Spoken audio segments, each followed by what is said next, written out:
ಶ್ರೀ ದೇವರಾಜ ಅರಸರ ಬಗ್ಗೆ ಚಿಕ್ಕ ಭಾಷಣ ಹೇಳಲು ಬಯಸುತ್ತೇನೆ. ದೇವರಾಜ ಅರಸರು 1915 ಆಗಸ್ಟ್ 20ರಂದು ಜನಿಸಿದರು. ಅವರು ಮೈಸೂರು ಜಿಲ್ಲೆಯ ಹುಣಸೂರು ತಾಲೂಕಿನ ಕಲ್ಲಹಳ್ಳಿಯಲ್ಲಿ ಜನಿಸಿದರು. ಅವರ ತಂದೆ ಹೆಸರು ಕೂಡ ದೇವರಾಜ ಅರಸರು. ಅವರ ತಾಯಿ ಹೆಸರು ದೇವರಾಮಣಿ. ಅವರು ಚಿಕ್ಕನಿದ್ದಾಗಲೇ ಬಾಲ್ಯ ವಿವಾಹವನ್ನು ಮಾಡಿಕೊಂಡರು. ಅದೇನೆಂದರೆ ಆಗಿನ ಕಾಲದಲ್ಲಿ ಬಾಲ್ಯ ವಿವಾಹವಿತ್ತು. ಅವರ ಹೆಂಡತಿ ಹೆಸರು ಚಿಕ್ಕಮಣಿ. ಅವರಿಗೆ 3 ಹೆಣ್ಣು ಮಕ್ಕಳು, ನಾಗಸರ್ಪ, ಚಂದ್ರಮಣಿ, ಭಾರತೆ. ಇವರು ಮೈಸೂರು ಬೋರ್ಡ್ ಸ್ಕೂಲ್ನಲ್ಲಿ ತಮ್ಮ ಹೈಸ್ಕೂಲ್ ಮತ್ತೆ ಪ್ರಾಥಮಿಕ ಶಾಲೆಯನ್ನು ಮುಗಿಸಿದರು.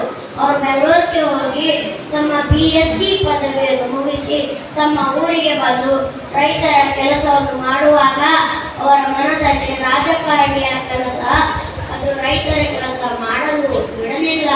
ಇದರ ಸಲುವಾಗಿ 1979ರಂದು ಅವರಿಗೆ 37 ವಯಸ್ಸಿತ್ತು. ಆಗ ಇಂದಿರಾ ಗಾಂಧಿ ಅವರ ಮಂದಿಗೆ ಸೇರಿಕೊಂಡರು. ಆಗ ಕಾಂಗ್ರೆಸ್ ಬೇರೆ ಬೇರೆ ಆಯಿತು. ಆಗ ಇಂದಿರಾ ಗಾಂಧಿಯ ಪಕ್ಷವು ಆರ್, ಬೇರೆ ನಾಯಕರ ಪಕ್ಷವು ಓ ಪಕ್ಷದವರು ದೇವರಾಜ ಅರಸರನ್ನು ಬಹಳ ಜಬರ್ದಸ್ತಿಯಿಂದ ಕರೆದರು. ಅವರ ಆ ಕಡೆ ಹೋಗಲೇ ಇಲ್ಲ. ಇಂದಿರಾ ಗಾಂಧಿ ಅವರ ಕಡೆ ಹೋಗಿ ಆಗ ಸ್ವಾತಂತ್ರ್ಯ ಚಳವಳಿಯಲ್ಲಿ ಭಾಗವಹಿಸಿದರು. ಆಗ ಭಾಗವಹಿಸಿದಾಗ ಅವರೇ ಮೊದಲು ಪ್ರಥಮ ಸ್ಥಾನವನ್ನು ಪಡೆದರು.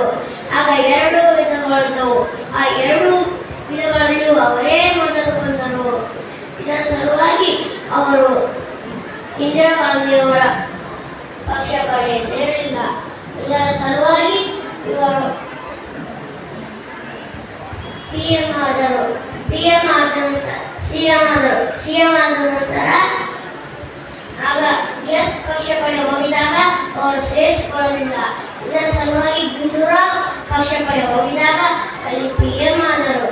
ನಮ್ಮ ಕರ್ನಾಟಕವು ಮೊದಲು ಮೈಸೂರು ಎಂಬ ರಾಜ್ಯವಾಗಿತ್ತು.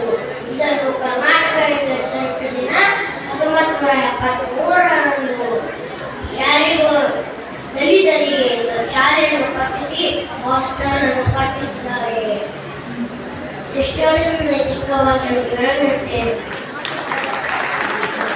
ತಮಗೆಲ್ಲರಿಗೂ ಮತ್ತೊಮ್ಮೆ ಧನ್ಯವಾದಗಳು. ವೇದಿಕೆ ಮೇಲೆ ಆಸೀನರಾಗಿರುವ ಅಧ್ಯಕ್ಷರೇ, ಉಪಾಧ್ಯಕ್ಷರೇ, ಅತಿಥಿಗಳೇ, ಹಾಗೆ ಕೆಳಗೆ ಕೂತಿರುವ ತಂಗಿಯರೇ,